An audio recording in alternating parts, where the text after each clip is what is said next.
All right, before we do anything, I need you to send a tweet to your people, man. Come on now. We watch TV and tweet all the time. Tweet me at Easy Street. Let everybody know you're watching the Street Report, okay? I appreciate that. Thank you for the love. Hey, listen, on today's show, Nothing But Heavyweights, we have 3 incredible superstars. We got The Future, we got Master P, and Teyana Taylor on today's Street Report. Also on the show, Snoop Dogg and Wiz Khalifa, because I just want to know, does DC now stand for the District of Cannabis? Marijuana is now medically legal and decriminalized in our city, so we'll weigh in on that. We have a live performance from SHERELLE. She gonna kill the stage. But let's go ahead and kick off today's show right now with another heavyweight from the Caribbean music scene. I'm talking about MACHEL Montano, straight from Trinidad and Tobago. I'm Easy Street, and this is the Street Report. Yeah, fishy, fishy, fishy. Watch this, call it. Yeah, fishy, fishy, fishy. Watch this, call it. Fishy, fishy, fishy. Go there, fishy, fishy, fishy. Go there, fishy, fishy, fishy. Go there, fishy, fishy, fishy. What we say? Big fat fish, raining from the sky. Make it man them cry, and let love aside. Fishy, fishy. We got the King of Soca in the building. How are you, sir? Good to go, good to go. Good to see you, Marshall. Blessed and highly favored. Yes, sir. Yes, sir. Now, we have a lot to talk about, of course. You are selling out venues all over the world. We got you at the Howard Theater. Yes, sir. Yes, tonight. Sir. Now, you know that place is too small for you, man. Howard Who Theater. decided that? Right now, we're doing this on a different level. You know, we're here for a bigger purpose. You know, we're here to be recognized by the Caribbean American Heritage Association, which is really important for us, you know, as Caribbean people right now, and especially in the times we are in the world and in terms of our culture and our music. You know, it's time for us to our voices to be heard. But you know, so we chose this weekend also to celebrate with the people on the ground. You know, the people that make us. This is not one of those big concerts where we're trying to make money or we're trying to mash up the place, which we do all the time. You know, sometimes it's nice when people see in an intimate setting, and somebody like MACHEL Montano is unique when you could see him up close and personal, because usually it's Madison Square Garden or it's, you know, opening for Lauryn Hill is madness always. So sometimes, you know, it's a difference. We yanging tonight, you know what I mean? We doing it different now, for sure. Only reason why I say that is because I saw the video footage of you at Echo Stage. Right. Mad. Right. That's a big ass venue. Of course. That place is very big. Of course. It had to be at least, they're saying the capacity of that place is like 3,000 people. There had to be 8,000 in there that night. And we've been selling out that venue for years. That used to be DC Tunnel, right? Yeah, that used to be DC Tunnel. We've been selling that venue out for years. Listen, anywhere we go, it's sell off. You know, when you're that blessed, you know, we give thanks to the Father for the blessing. But you know, it's about works. You know, by your works you shall be paid. You know, and sometimes we put in work. I've been putting in work for a long time coming to DC. I remember at 9 years old performing in front of the Washington Monument. Wonderful. Now let's back up a little bit. How'd you get started in music in the first place? Most popular question. Yes, we want to know. We want to document all that. I really used to, you know, sit down and love technology. You know, I was the one looking at solid gold and liking the lights and the effects, and I'd watch, you know, Guns N' Roses concerts and Michael Jackson shows, and I would be impressed with lasers and lights and stage theatrics. You know, I was never really a musician. I didn't come from a musical family, but my parents decided to, you know, let my brother learn to play the guitar as extracurricular activity, and his homework will be having to play and sing. But he was a little bit, you know, not in the coordination and didn't have it correct, so he was like, yo, you come here and sing these words while I strum. And my mom one day said, you know, you have a nice voice. You know, she was passing by and she said, you have a nice voice, you want to go for vocal training? And I said, all right. She took me to vocal training. The guy said, you should sing in the choir. I said, all right. When I went in the choir, they were like, you should sing calypso for the school. I was like, all right. And I just keep saying all right because they suggesting this, and I'm just being a good kid, you know what I mean? Saying all right, no problem, I'll do it.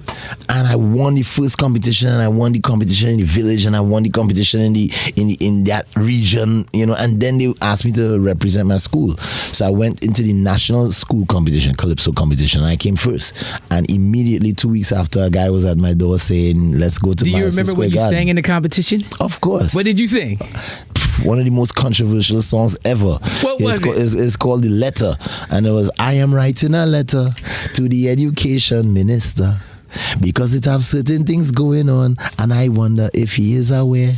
Every day them teachers get in, we mad. You know, somebody teachers, you know, putting us out of school for coming to school late, but when we look, they strolling late into the gate. You know, so why condemn me, Mr. Minister, when I'm just following the footsteps of my teacher? You know, it was really an uproar because, you know, it was highlighting the examples that teachers would set. And the double standards between, you know, having to discipline kids when you had teachers who weren't disciplined. And, you know, that made me kind of public enemy number one for the tutor, the school board. And it was a big controversy, and I guess that's what really shot me into fame. Not only being a little boy looking like an old Calypsonian and looking like Sparrow and moving with those mannerisms. You know, that's what was, you know, the driving force there. My life purpose was to, you know, take my music to the corners of the globe, share it with people. You know, I believe that we have something unique, something great. So I have seen the results. You know, I remember the days when nobody liked Calypso, and I was like, okay, what do I do to get the girls to be on the front of the stage screaming like how I see in those concerts? I need some of these girls in those days we used to call it pom pom shorts. Right? You know, you call them maybe Daisy Dukes or whatever, but we used to say, I want to see them girls in the pom pom shorts in the front of the stage screaming for me. You know, and I remember that day when that really happened, you know, and I was like, wow, what did I do? But it was the evolution of the music. It was about working with Beanie Man, it was about working with Shaggy and Red Rat, and working with Dougie Fresh and Wyclef and Pitbull. It was about, you know, introducing new things and crossing boundaries and taking risks. And I feel, you know, fortunate to be a part of that process. So when you see the big sellout and all that, the reflection for me is, what did it take to get here, and you know, what do I do going forward? Mm-hmm.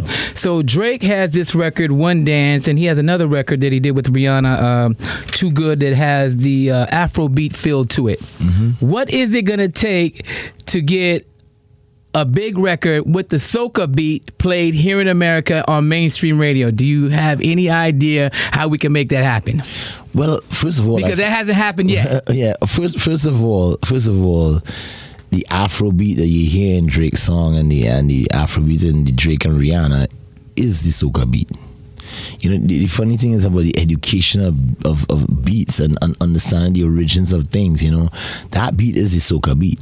You know, it's been appreciated by all the soca people, and this beat has been increasing. It's not just Drake or Rihanna. You're hearing it in Justin Bieber songs. Mm-hmm. You're hearing it in J-Lo songs. You're hearing it in EDM music. It's been coming up. We have been working all our lives tirelessly to put this beat on the forefront, and now it's been appreciated. People like Major Lazer picking up the phone and calling me. I have phone calls, and I'm sitting on records from maybe 10 African artists right now. Appreciate you tuning in to the Street Report. Up next, Master P, Future, and also Teyana Taylor coming through on the Street Report.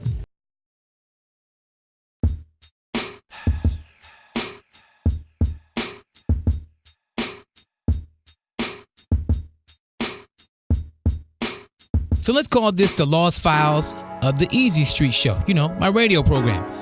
A lot of people always coming through to talk about their albums, their projects. And Teyana Taylor came through KYS.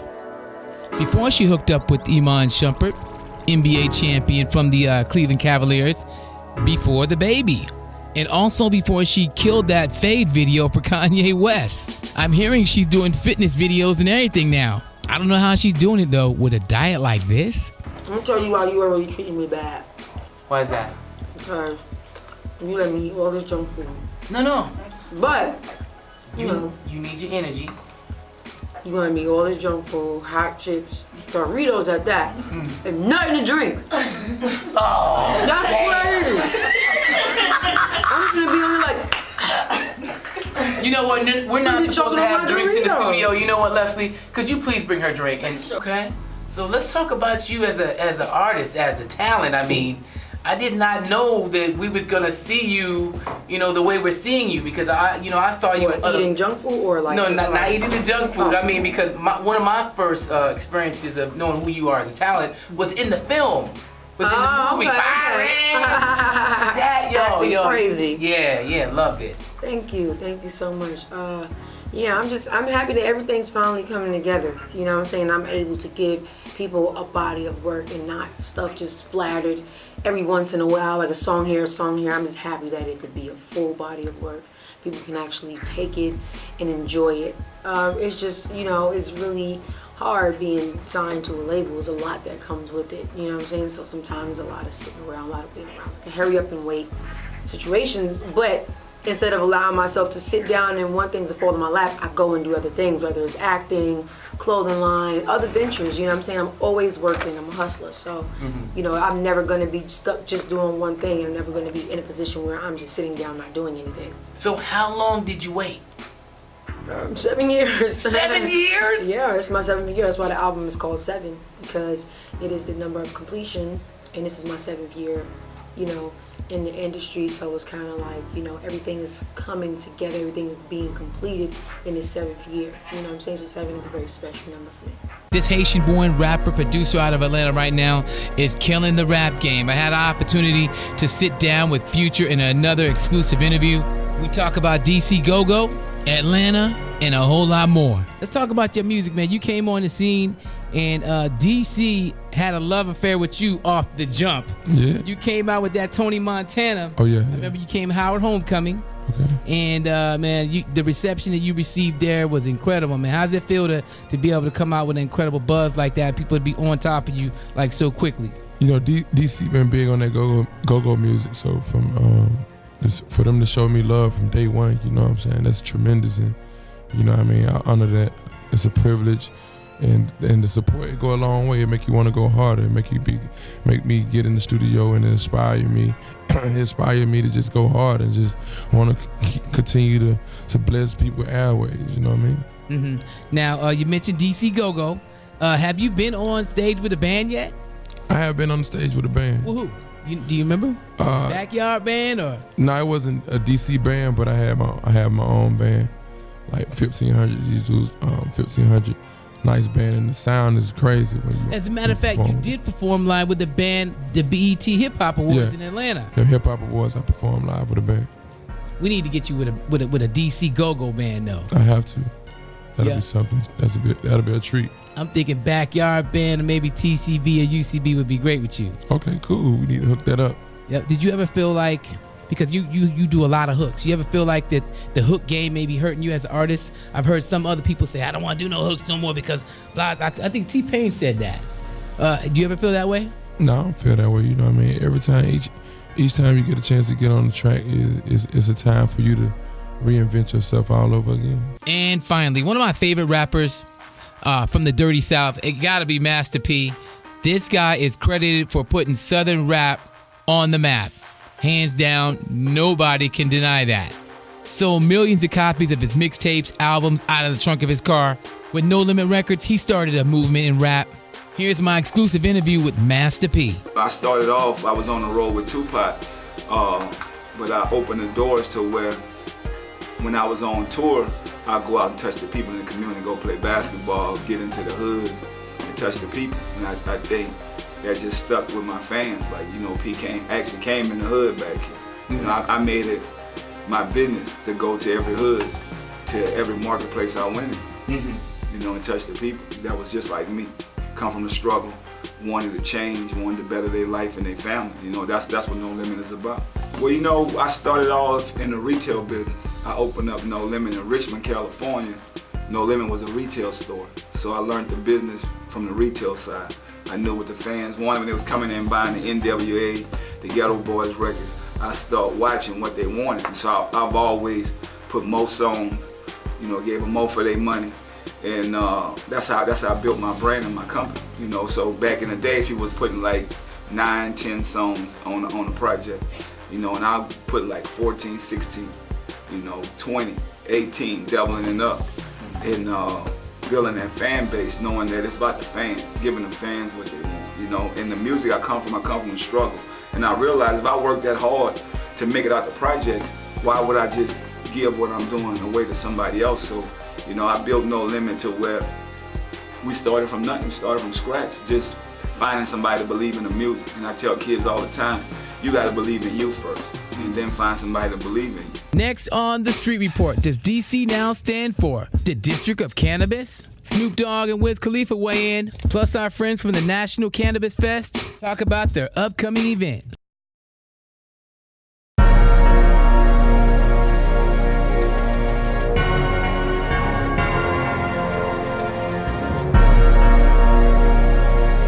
me and my buddy. You hear me now? Never treat you wrong. To each his own. Snoop and Wiz, the new Cheech and Chong. These cheap ass headphones I got on, they gave you some Beats by Dre's and gave me some Beats by Leon. Shock in the city, what's that? Yo, what's that smell? Sticky icky icky bubble. Man, I'm on the Snoop campaign, and I'm running as his. What am I? I'll just be like a campaign manager or something. You're my vice executive medicinal counselor. Exactly. Lace the DMV. I guess I can, since I'm the DOGG. Shout out to my nephew, W-I-Z. See, when it comes to rockin', this is I-B, this Lee, cause we be so G, he, she likes me, so I'll proceed. Get it going, get it flowing. When I'm stepping back, I'm always blowing. I got them screaming, jumping, and now they in the mood, cause this Big Snoop, and I'm in high school. They call me MACHEL. I got my homie Devin, she won't be blowing, y'all. It's 24/7, we never stopping, y'all.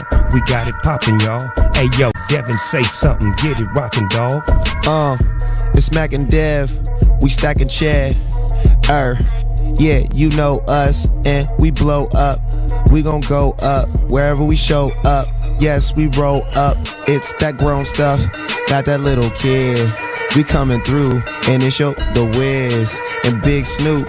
What you tryna do?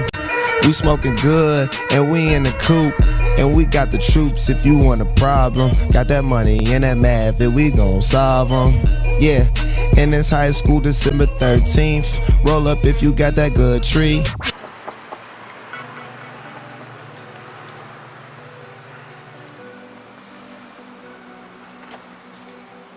Hey, how you doing, man? How you doing? Mouse, man. Easy. What house is this? This is the... Oh, hi. Oh, I didn't realize. I thought the mouse was just looking for me, and I was like, that's weird. Okay. This is the offices of C3 Presents. Okay. But it's also the former Thievery Corporation studio. Do you know Are you Thievery serious? Of course, yeah. So come upstairs. George I'll show you. Garza and Eric Holder. My name is Caroline Phillips, and I am the founder and executive producer of the National Cannabis Festival. It is year 2, 2017. So April 22nd, 2017 is the date for this festival. It's a Saturday.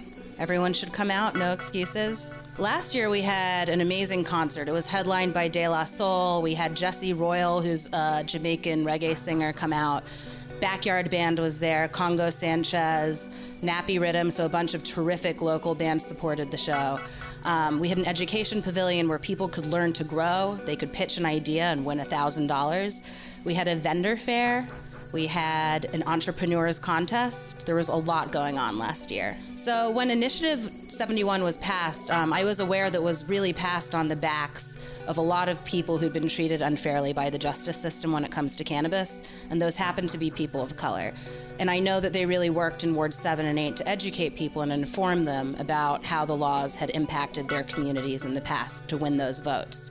I noticed after legalization that DC was flush with really expensive events, and the events weren't really accessible to those people in Wards 7 and 8. It started to get to me a little bit that we passed the laws because of issues they were having, but we weren't giving people that live in those communities access to education, access to learning how to start their own legal business, access to learning about the laws. So we wanted to put an event right in the middle of the city that was accessible to everyone, close to Capitol Hill so members of Congress could hear what we were saying, that was affordable, appealing, all of those things. So we were really driven by the activist side of the cannabis movement. We want to remind people of the important social impact that cannabis law has in our country. And we believe that ending cannabis prohibition on the federal level is a possible route to changing the way police interact with communities and allowing police officers to focus on violent crime. So this year at National Cannabis Festival 2017, we have a fantastic concert lineup already. This is a homegrown festival in so many ways. I grew up in DC. I went to high school here, I went to elementary school here. I came back here after college because I wanted to give back to my community. I don't think it's often nowadays that you find a festival that's not backed by like a major production company. This festival was put on by our community. Without our community, this wouldn't have happened. So this festival, I feel, really reflects the DC cannabis community and the good intentions of the people working in it. And it's also exciting that this is a festival that is produced, by and large, by a group of small friends, a diverse group of small friends, and a lot of those friends happen to be women, which is exciting. Women are starting to find their way in this industry.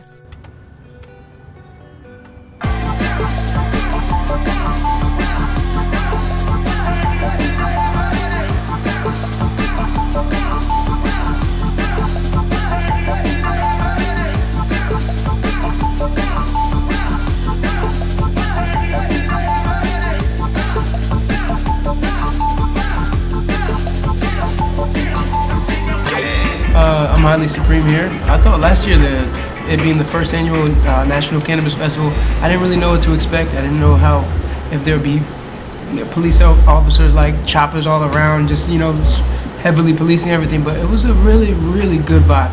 Musically, it was great. Everybody who performed was very energetic and they all were exciting the crowd. But I think my favorite part was that you looked around and it was literally like a family picnic. DC was heavily one of the places that one of the main people arrested and targeted for marijuana arrests was young, you know, with black males, you know, and I'm a black male, you know, so like, and my friends are black males, most of them are in the city, you know, from childhood on to now, you know, and to see them be able to just do what they want to do. Like, I don't smoke weed, but I don't think weed is a bad thing, you know, like, I don't see people overdosing on weed in alleys. I don't see people, you know, out selling their soul, you know what I'm saying? Like, weed is not a bad thing, and I think it gets a bad rap from a lot of the hype. You want to look at it from the full perspective, because you're not playing with people that are just like, oh, go smoke your weed. No, these are businessmen. This is the government. This is people that are, the only reason it's legal is because they're going to make money off of it. They're not thinking, oh, well, we're over our little racist thing where, you know, young black men are going to be free now because they can just smoke their marijuana. No. Same people are still in charge, but they're looking at the dollars and the cents now. Coming up next, another DMV talent graces our stage. Sherelle Rowe on the Street Report.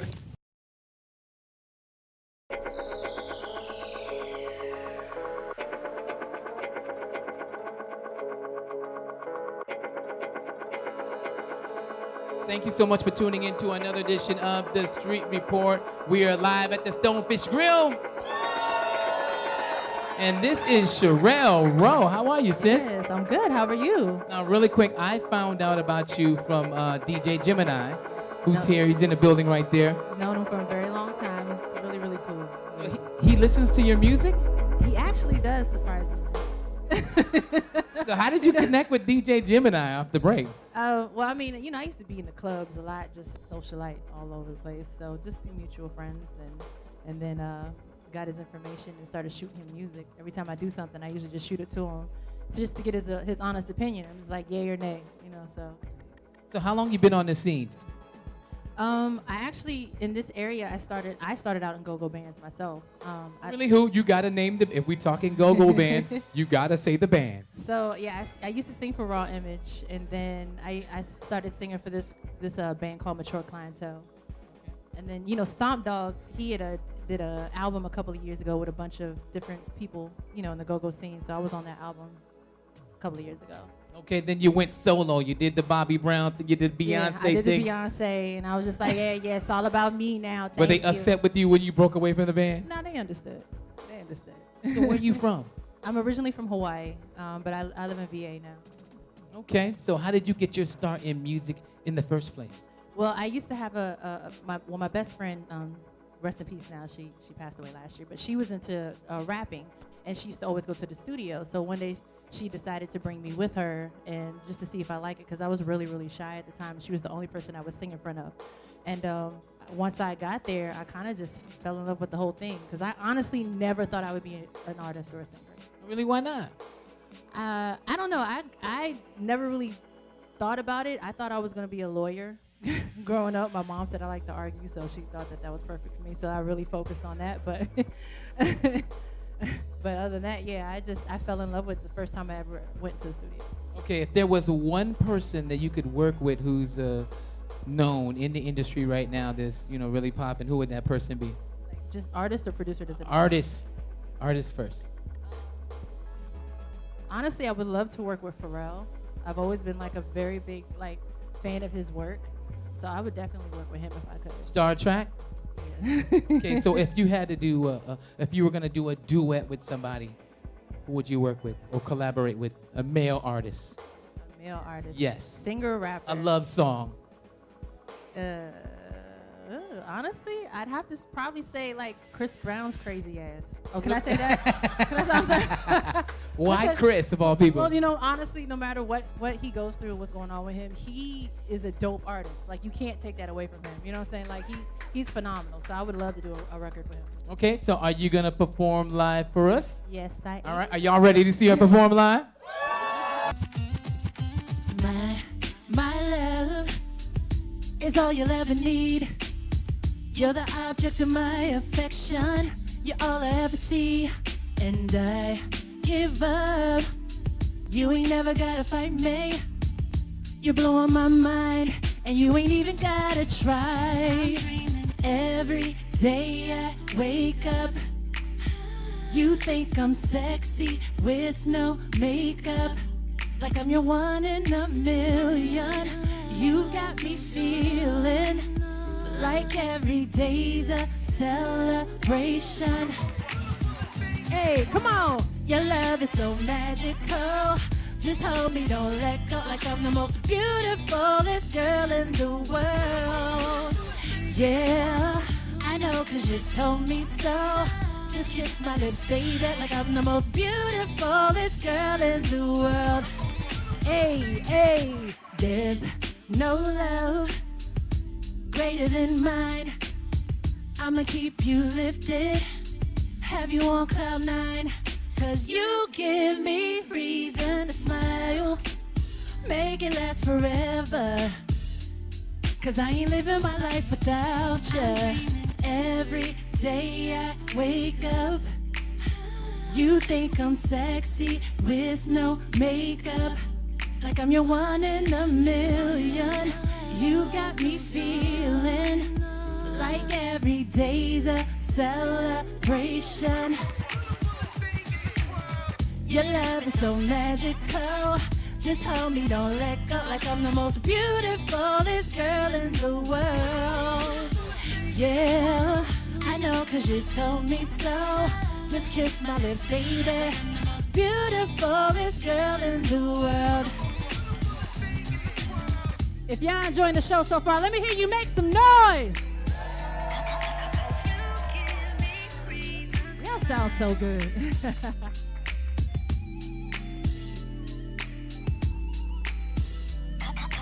You give me reason to smile. Your love is so magical. Just hold me, don't let go. Like I'm the most beautifulest girl in the world. Yeah, I know 'cause you told me so. Just kiss my lips, baby. Most beautifulest girl in the world. Hey, my name is Sherelle Rowe. I really appreciate the opportunity. Thank you guys so much. That's these cheap ass headphones I got. They gave you some Beats by Dre. They gave me some Beats by It's not even just a volume, it's like a lot of low. Yo, that's the cheapest. But did you check his headphones real quick? Yeah.